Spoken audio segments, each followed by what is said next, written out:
All right, today we're going to be talking about the Django ORM.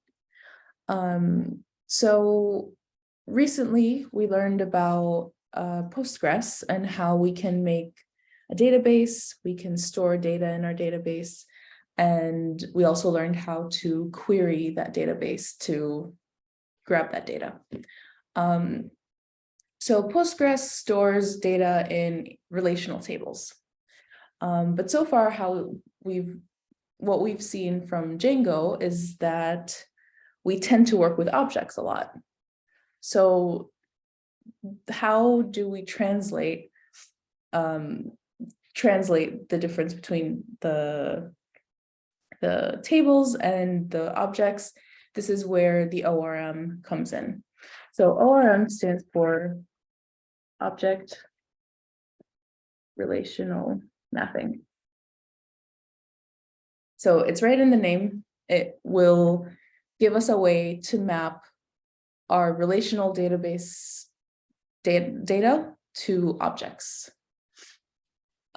which is very, very useful. So yeah, this ORM, it comes with Django, so it is included. And when we use this ORM, we won't be writing any raw SQL. So instead, we're going to define classes that are called models. And these models are going to kind of shape the way our database looks. And we'll see how it's going to look. We're just going to kind of talk about it a little now. But yeah, so when you create these classes, it'll automatically create tables for you in Postgres. So it's kind of like defining your schema, but it automatically creates your table in the background, and you don't have to do all of your SQL commands. Okay. So let us see some examples. We're going to create a project. We're going to do a little bit of review of how to do Django projects. So I might ask for people's help. So what is my first step every time? Create virtual environment. Yep, the fun stuff. Okay. -m, then I'm gonna put it here. I think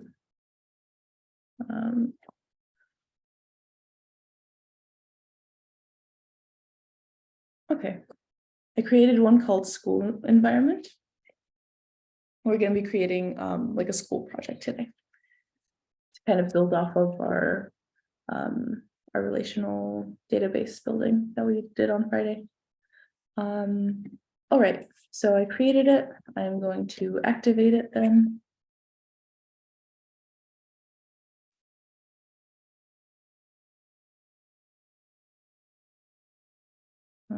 School.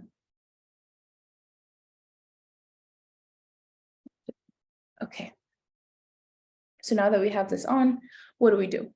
What do we have to install first? Install Django. Okay, let's install Django. Awesome. So one more thing that we actually have to install for our projects now is going to be this library called PsychoPG2. We haven't really talked about it, but this library allows the connection between a Postgres database and Python. So Django uses it in the background to allow us to create these models in Postgres. So we're going to create or install PsychoPG2 and just going to wait for it.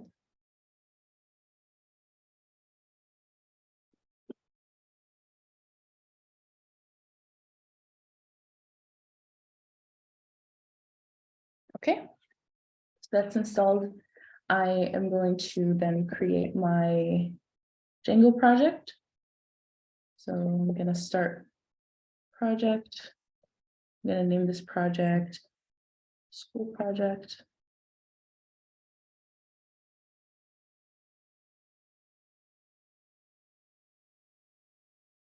Okay, and then I'm gonna change my directory into the school project and see what's inside of here. Okay, it's still just the project because I haven't added any apps. Okay, so I can create the apps first, but before that, I'm actually gonna create my database that I want to use. So I'm going to call this, I'll call it school or school DB. What's the command that we need here to create a database in my terminal? Create DB. Create DB. And then I'm just going to call it school. Okay. So I'm just going to assume that it worked because I didn't get any errors. Now I'm going to go back here. So I just have two terminals open. I'm going to do all of my Django related commands in the top one, and then the bottom one will be for SQL. Okay. We created our project. Now we should probably create our app. Oops. Python-m Django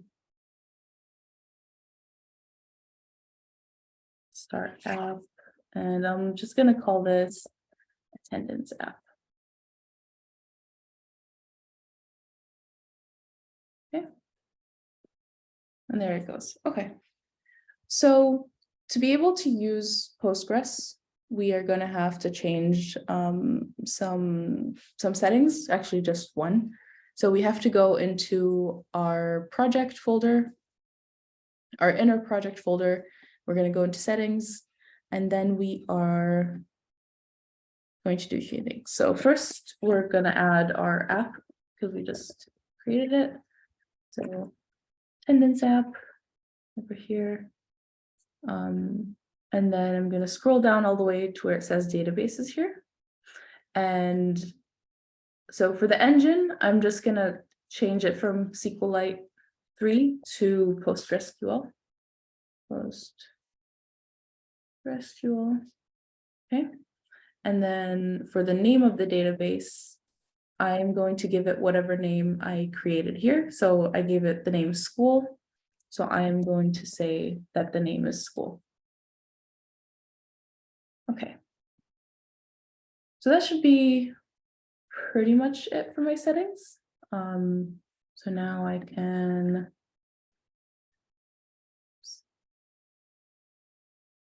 could probably just run my application and see if it works. So our database stuff is not going to take into effect until we make migrations, which we will talk about in a bit. Okay, so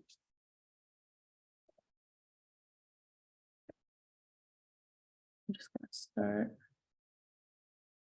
Am I not in the folder? I am not. Okay. Oh, because I'm in the wrong directory. Okay, I'm going to clear. And Shopify, I'm going to run the server.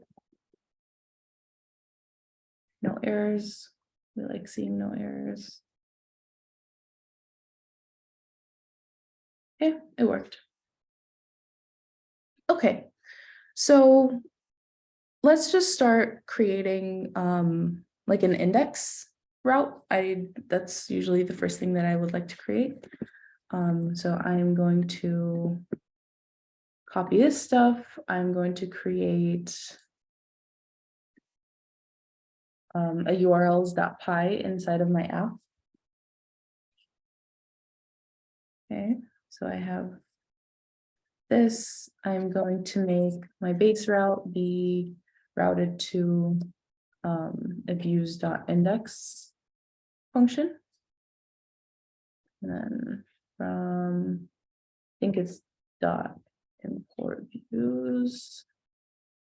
Okay, so now we're hooking it up to our views folder, our file here, and then I'm going to create an index method that will handle our request. So request goes in here, and then I'm just going to, should I return a? Okay, I'm just going to return right now. I'm going to also create an HTTP file. So I'm going to create templates. Yeah, this is something that you might have to do just in the beginning. This is just the regular project setup every time. So it'll look the same. Okay, index.html. And I'm just going to say here at the index. Oops. Okay, and then I can return a render over here. Render, I send in my request. See, I have a question. Does the Uh-huh. templates always go underneath the app folder, or does it go underneath the root of the project folder? Or does it make a difference? I usually put it in the app folder. I'm not sure if you put it outside, if it'll cause any import issues. We can actually just try this out right now. So I'm just going to put it in my school project, and if it works, then it works. Okay, so I created my urls.py. I forgot to add it here, so I'm going to be importing here. Not importing, sorry, include. Okay, I'm going to create a path, my base path, and then I'm going to include, what was it, attendance.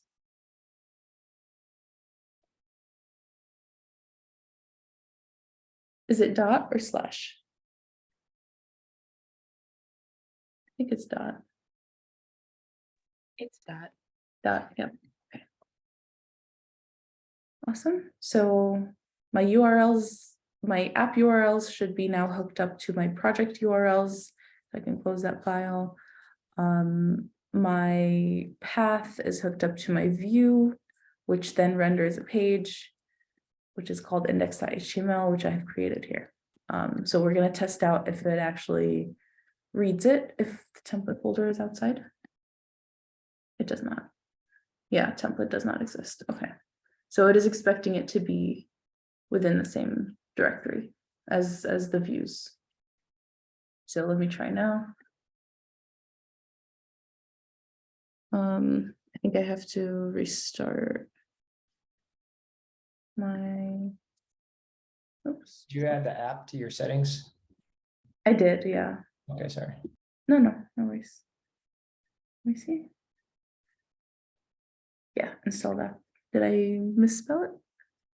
No. Let me try running the server again. Okay, now it worked. All right, okay. What's in our apps URL again? Is it just a path to index? Yeah. Okay. It's just the base path to index. All right, so now that we've started our app and we have our page hooked up, we can start adding stuff and learning a little bit about models. So the models that we are going to create are going to be put into this models.py file. So it automatically imports from Django.db, it imports models, and this module here we will be using to help us build these models pretty much. Okay, so our data objects are going to be just a normal Python class.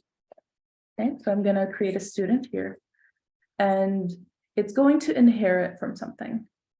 So it is going to inherit from models, which is this library up here, dot model. It is going to be a model type object. And this just gives us some functionality. Like, it allows us to create a class, but when we actually run our code, when we set it up, this class will create a table, a database table. So whatever attributes we set here is going to be a column in the table, and we'll see how that works. So for the student, I'm just going to take a name and an email. So for name, I'm going to use this or to specify this to be a char field.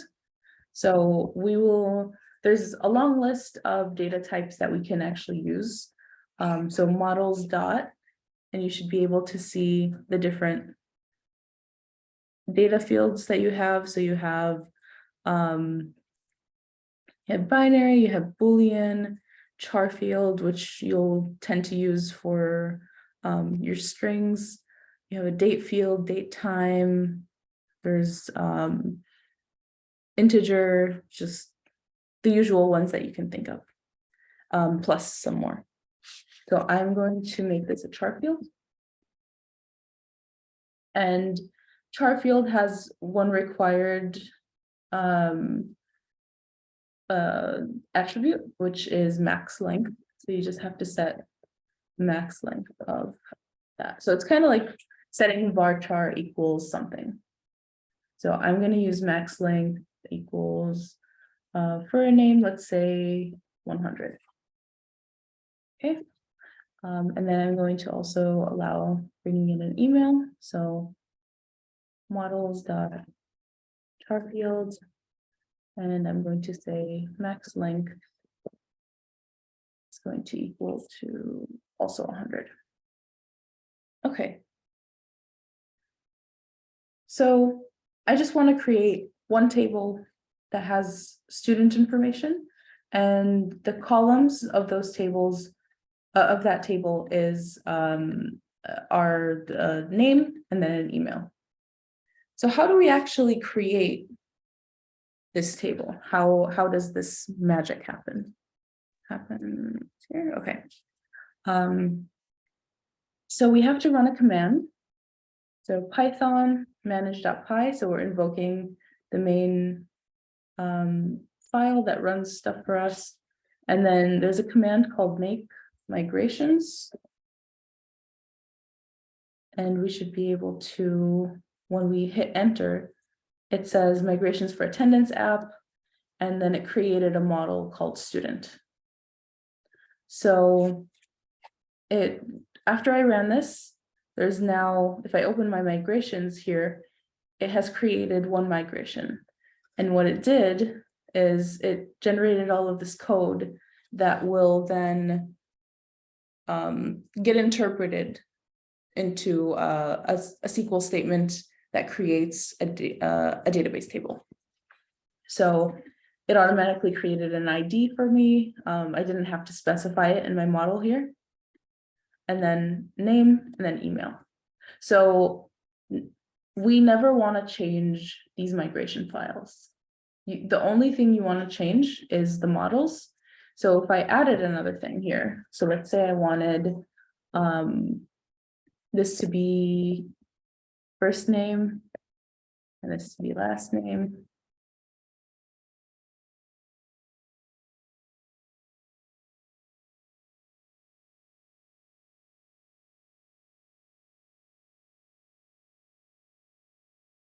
Okay, so if I change this, all I want to do is just make a migration again. So it says, was the student name renamed to first name? I'm just going to say yes. It is impossible to add a non-nullable field. Okay, one off default. Yeah, so this is something that you'll come across when you're trying to change your models. you have to choose what you want to do with the previous data. Right now, I'm going to just provide this. I will actually demonstrate this later. Okay, so I'm going to delete this. So if something goes wrong and in your migrations, this is not the best. You shouldn't be deleting these. You should be actually handling your issues like in other ways. But yeah, so ignore the fact that I just did this, please. Okay. Make migrations, created a model student. If I look at my migration, these are now there. And I will show you how to handle changing it later. Okay. So we create our migration. And then I can call Python manage.py. And then if I say migrate, this will take the migrations here. So if me changing that was successful, if I had created just a default like it asked me to, I would have seen another migration here. So all the migrations that are in there that are not yet applied to your database will now get applied to your database when you hit migrate. So Python manage.py migrate, and this will create a table for us. How can we check? How do we know that it actually created one? Let's look in pSQL. So pSQL, I'm going to go into my school database and see what tables are in there.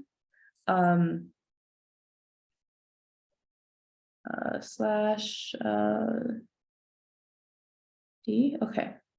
So it created tables for me here. So these, there's a lot of automatically generated tables. They're not all the ones that I created with my model, but the ones that were created because of my model are these two. So this is the one that I defined. This one just happens in the background to keep track of the ID. So we don't really need to worry about this one, but for this one, it creates the model. At the beginning, it has the app name, and then it appends the name of the model. So I created something called a student, and we see here, it's under attendance app _ students. So if I want to, right now the table is empty because I haven't added anything. So I can just select star from attendance app student, semicolon, and then it'll tell me the fields that I have. So I have the ones that I have defined, which is awesome. The ID was generated automatically, and then we have our first name, last name, and then email. Zainab, where do you make the migrations? Do you get out and then put it in your, is that within your school project or where? You make your migrations, yeah. So the same, in the same directory where you can access manage.py, that is where you're going to make your migrations, because you're going to need to use, so when we run our server or do anything, we have Python manage.py. So wherever you're able to access this file here, you can make migrations, and then you can migrate.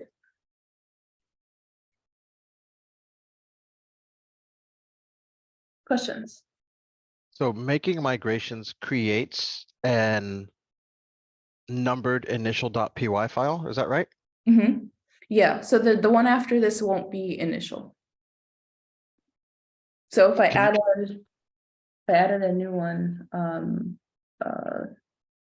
ID equals, not ID.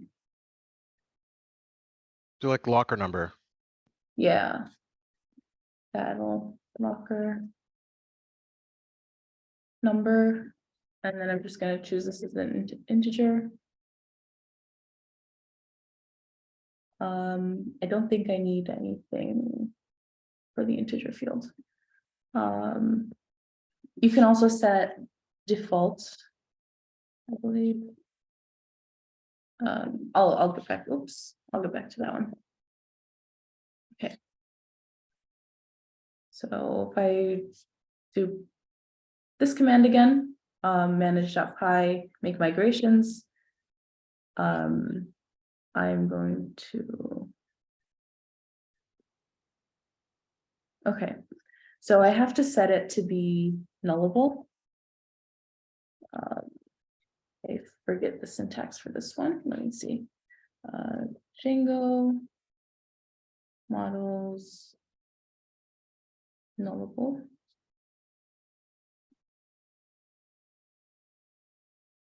Okay, so you can set default blank equals true will allow it to be nullable. Null equals true. Or no, sorry. Blank equals true will allow it to be blank. Yeah. And then the null will accept actual null values. So I can just put this. Default is you setting whatever default value you want in there if it has no default value. So if you don't specify a value for the locker number when you're inserting a new student, then you would want to have a default.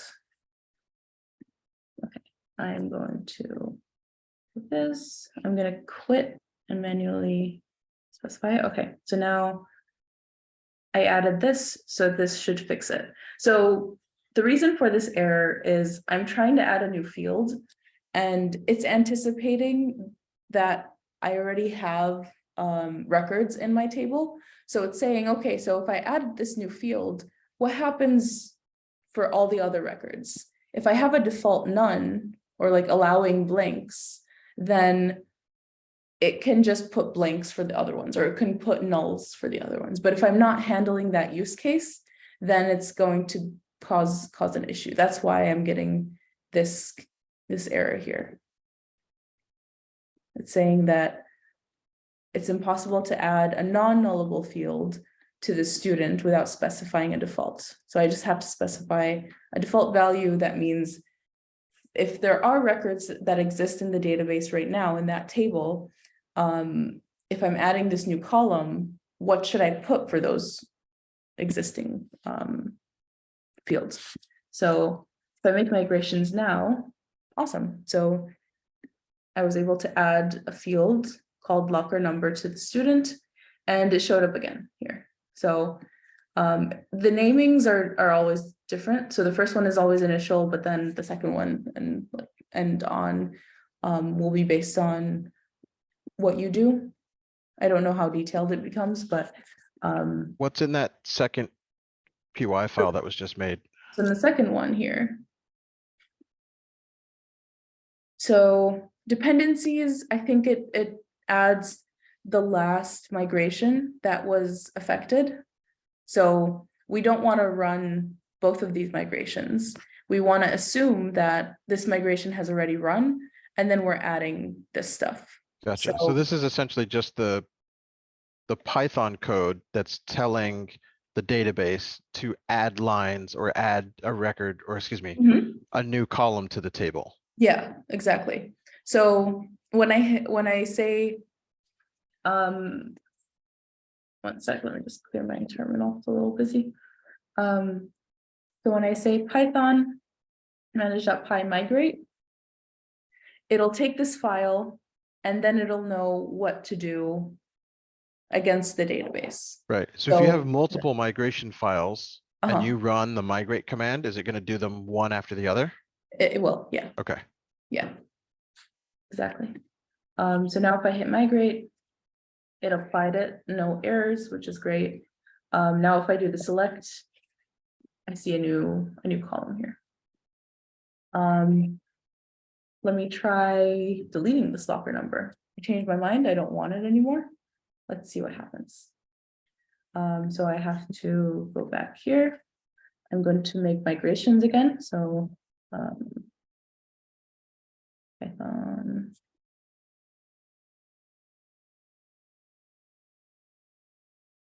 Make migrations. Awesome. So I removed a field. So now I'm going to migrate.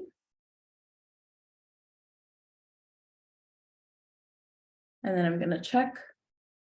And there we go. It has deleted the field.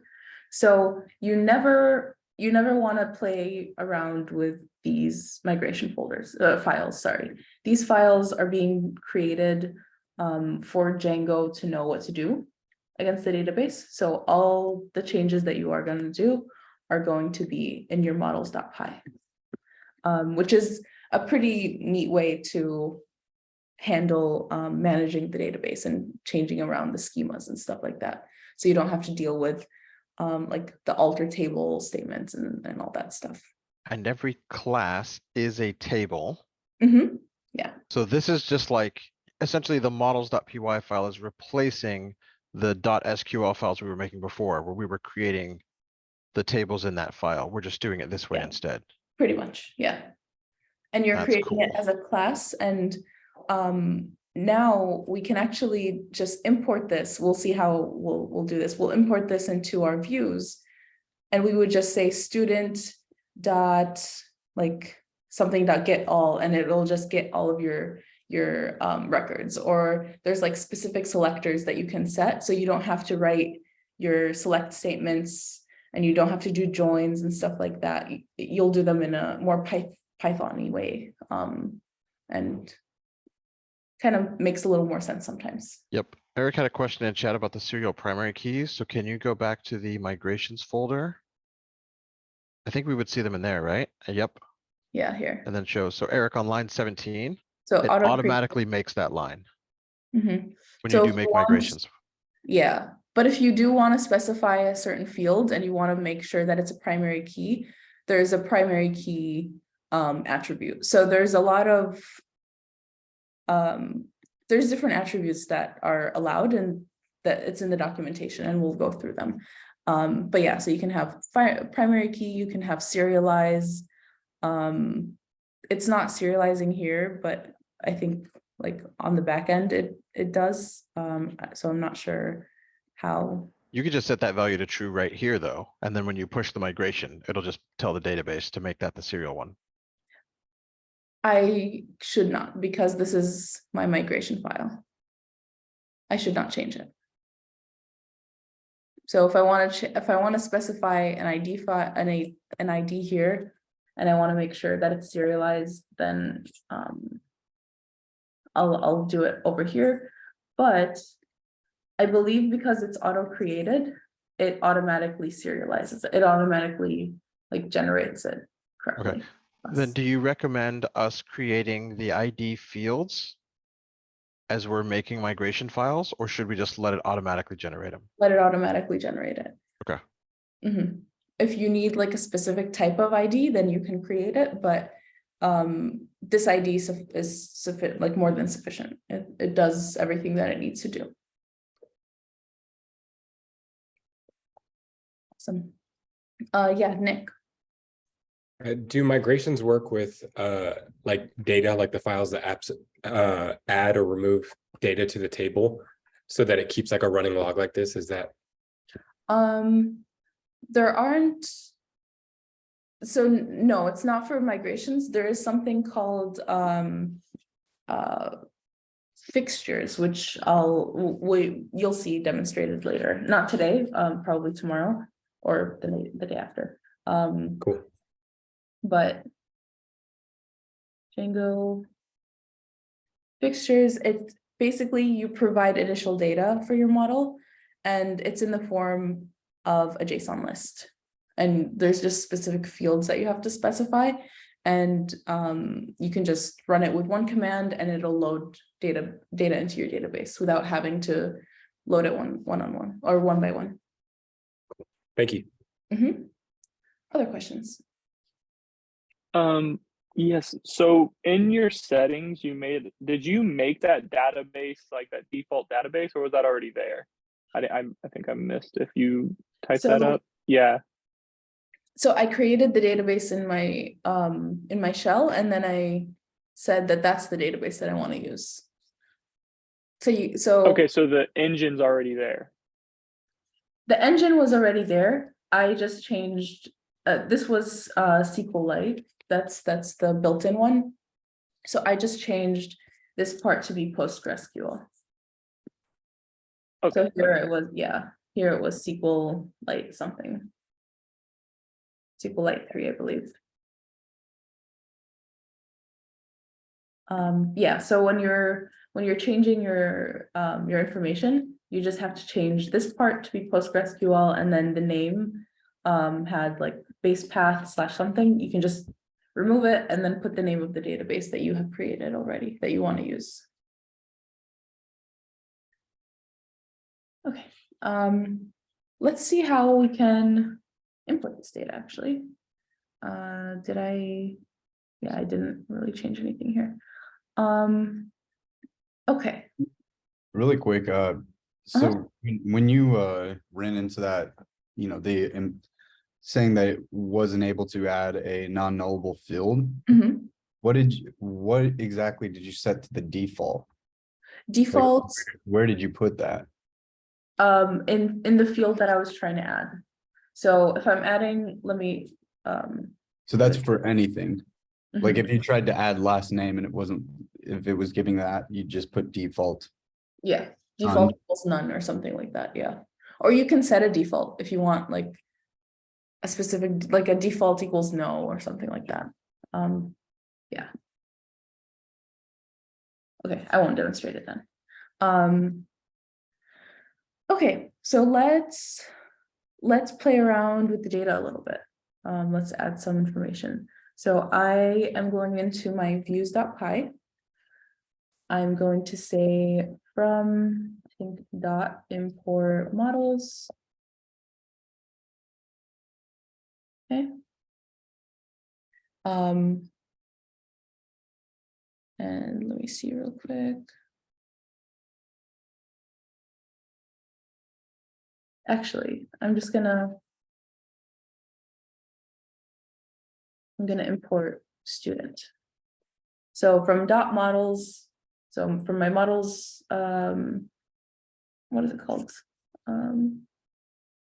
Starts with an M.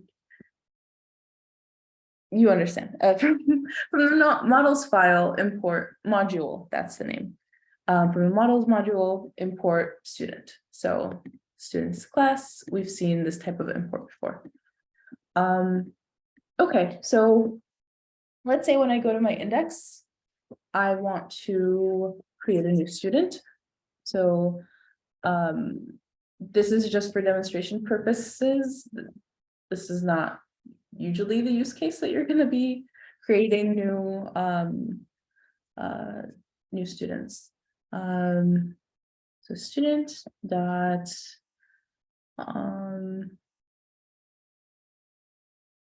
okay, actually, yeah, let's just create the new student here because there is also a command line that you can access this stuff through with Django, but let's just do it through here. Okay, so to instantiate a new record in our database, all we have to do is create instantiate a class pretty much. So we have to make a new instance of this student class. I'm going to send in the name in the email. So name equals give me a name, I don't know, Sarah. And then email equals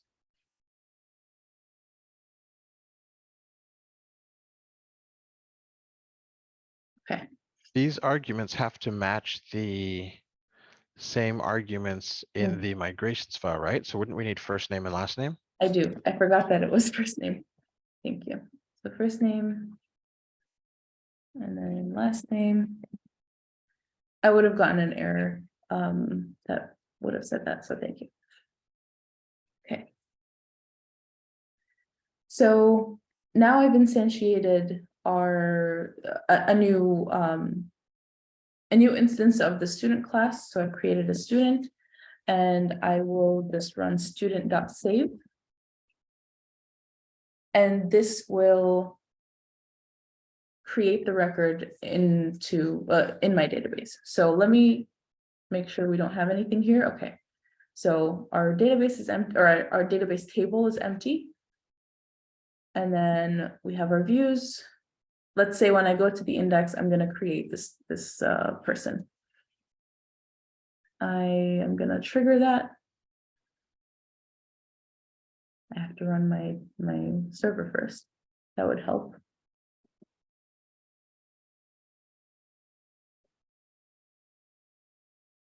Okay, so I've run my server. I go back here. We're at the index. So that means that this should have ran because I went to my index file. So let's check in pSQL. And there we go. It has appended a new record into our database. So if I change this to a different name, just to add a new record, if I refresh this page and I check this, now we have another record in there. Questions about this? So when you, on line 7, when Mhm. you're making that student, it does not create a new table. It doesn't instantiate a new table. It always refers to the same one. Yeah, because we imported it. So when we created this student model, when we make the migrations, that is when the tables are created. So making the migration makes the migration file, and then migrating takes this migration file and applies it to the database. And that is when our tables are created. So here it tells it that you are creating a model which creates a table called student, and these are the fields. And other stuff will just apply to specific models. So this one, I was just editing a model, so it just went towards student. Same here, it just went towards the student table. Yeah, so when you're migrating, that is when the changes are applied towards the database. When you are creating new instances, so putting data into our table, you have to instantiate a class, or make an instance of that student class of this model, and then we save it, and that gets saved into our database. And the table name is underscore appended from the class name that you make, Mhm. right? Because it says attendance underscore app underscore student. Yeah. So I imagine the attendance underscore app is off of the base because that's the app that we're in. And Exactly. then as you make a class student, Mhm. that's where it gets that next part of the table name from. Exactly. Yeah. So if I were to create a new model with a different name, it would create a new one with a different name. Pretty cool, right? Okay, let's say we don't want to create a new student every time we go into our index, because that is not good behavior. Let's say we want to grab our students. So students equals, so to access the information in our database, we call the model name. So this class that we've created, which pretty much maps to our table immediately. So we can say student dot objects dot all, and this will return all the records inside of our table. And like I said, there are like different methods to filter. So you say dot filter, and you can specify certain criteria. There's a lot of documentation on that. So there's a lot that you can do with this. But let's say for now, we are grabbing our students that are in our table, and then we want to send it to our HTML file. So I'm going to say students Yeah, it's okay. Okay. So now, because I'm sending in my students, I can go into my template, my HTML page, and then I can access it. So I can say for student in students, we should have access to students, right? I am going to just create I don't know, H4. And then this is going to be, oops, students dot, I think we should have access to first name and last name. Actually, let's just say right now, we don't know what the student information or what the information inside of the student is. So we do that, and then I'm going to end the for loop. And 4. Okay, so this is just going to loop through, and then for every student that I have, it's going to print out the object. And to actually see what I have inside of the students, I could either print them out here, but I can print students, and we'll see what gets printed out. It's most likely just an object, because we didn't set a dunder method, because this is still a class. I know it has special features, but it is still a class at its basis. So we can apply a dunder method to this to print out the objects. But also I will show the debugger today, which might be nice. Okay. So when I ran this, the data that it was sending in, it was just student object 1, student object 2. So we don't have an elegant way of presenting the data yet. Same here. So this was a query set with 2 student objects. Let's say students dot first name. Let's see if that's a thing. Query set. It has no attribute first name.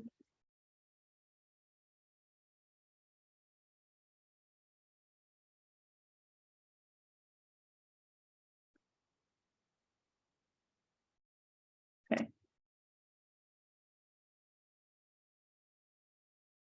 Oh, it's because this is the entire student object. That is my bad.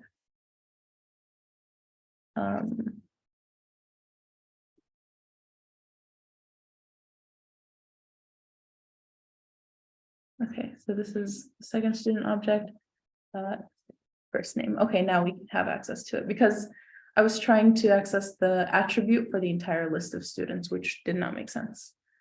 But now if I run this, I see that I get the first name for that student. So I could, yeah, I can access the first name, last name, and information like that from my index. So I can say dot first name down here. I can see my first name for both of my people. I can also do first name, last name. There we go. That wasn't really exciting. But yeah, questions on this? This is just kind of the same stuff that we saw. We grab data. Can we see the ID that it's assigning them by default just while we're here? I'm just curious how that looks and how it's treated in the behind the scenes. Sure. Let's see if we have access to it. It's just an integer. Yeah. So it's doing it exactly like Postgres SQL does. Mm-hmm. Cool. Yeah. If you wanted to make those names title case, would you do that on the views.py or the HTML page? whichever's easier, I would say. Yeah. So I think- you could do it on either or. Yeah. Okay.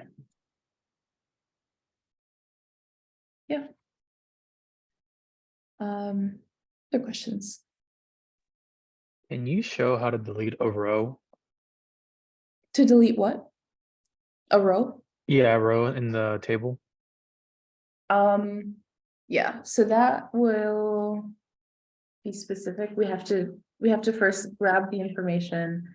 And then we are going to delete it. Let's look up the syntax real quick. Django, delete object. And database.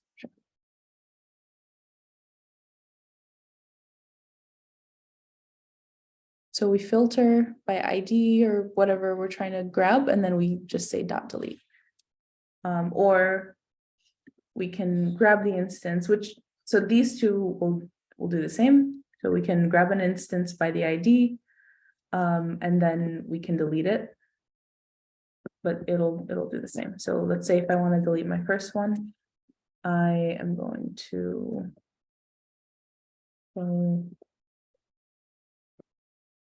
student to be deleted. Student dot objects dot get. So there's a dot get and there's a dot filter. Get, I believe, I think they do similar things. The filter has more of a robust filtering system, so I think you can add more things, but for the get, you just set which field you want to find based off of. So let's say ID equals 2. I want to delete the second one. So I'm going to grab the student. I'm going to just print that student's name. I'm going to just print it in the console here just to see what's going to happen. So I'm going to delete this one. Okay, so I'm getting the ID where it's 2. I'm just going to print out the first name, and then I'm going to delete that person. Dot delete. Okay, and then this is still just grabbing whatever records are in there and then displaying. So I'm going to save this. I'm going to refresh to trigger it. And I only got 1 record back. That means that this person with the ID 2 was deleted.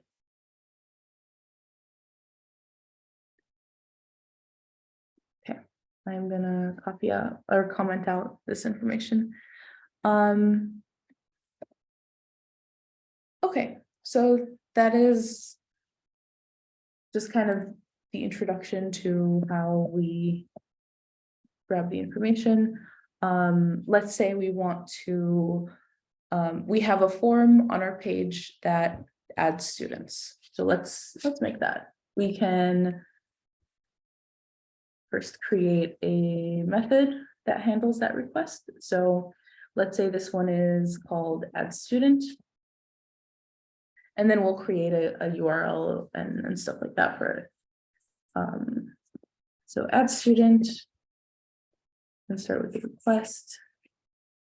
And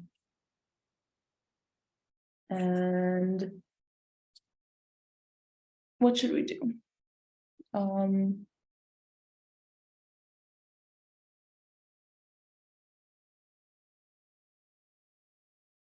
So we want our, actually, we can't really build it out because we don't know what is going to happen here or how we're going to build it. So let me just put return here.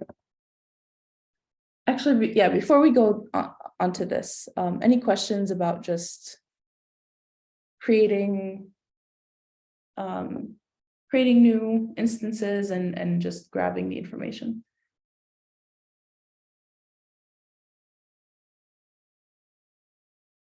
No, okay. Also, before we go into this, let me show you the debugger. So if you want to see what's happening at certain points of your code, so I want to see what is in here. Let's add a print statement in here. Okay. So sometimes you end up with objects that you can't really look into, or if you print, you just get kind of like a nondescript printed statement.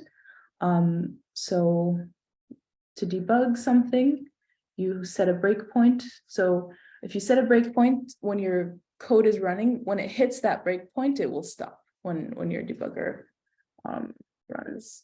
I haven't tested it out with Django, so let's hope this works. So I'm gonna go to this here over for the debugger. I'm going to choose that I want to do a Django app. Enter the path. I think that's good.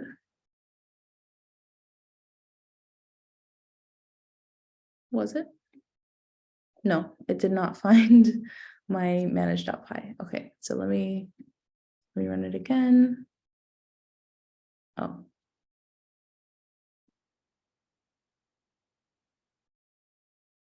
I chose the wrong thing. Okay.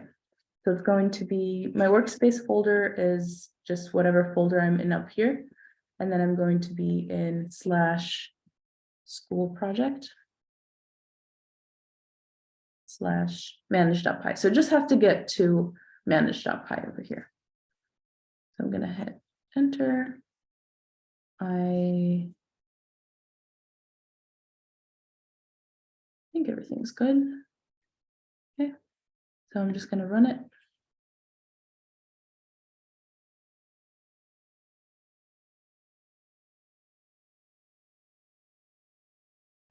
Okay. We'll get back to the debugger. I think there's one more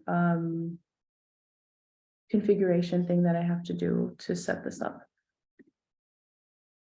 I have to actually run my my virtual machine.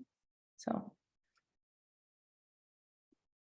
we will do that later. But anyways, yeah, the debugger is going to allow you to see the code at this point. So if I had refreshed and it stopped here, I can hover over students, or even in here in the variables, I would be able to see all the information that is available to me.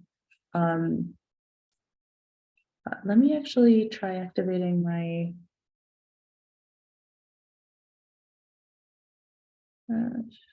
friends, school environment, and activate. Okay, let me try now. No, okay. We'll give up on this for now. I will show it maybe in the afternoon today.